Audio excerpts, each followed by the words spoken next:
અને આજે વાત જણાવતા ખૂબ આનંદ થાય કે મહેતા ગામ ઇન્દિરાનગર અને આંગણે એ અમારા કાંતિભાઈ ભુવાજીના આંગણે તારીખ 22/5/2024 રોજ માં જહુ માતાજીની ભવ્ય રમેલ રજવાડી જાતર એ આંગણે જહુમાનો રૂડો અવસર હોય ને ખાસ અમારા કાંતિભાઈ ભુવાજી વતી તમામ ભાવિક ભક્તોને પધારવા માટે ભાવભર્યું હાર્દિક આમંત્રણ છે।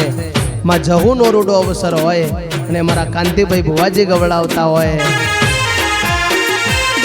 મારી જહુમાનો અવસર આજ આંગણે અમારા જહુમાનો અવસર આજ આંગણે અમારા કરશે વધામણા કાંતિ ભુવાજી તમારા ઓ મારી જહુ મારી માતના થાય વધામણા। જય જહુમાં।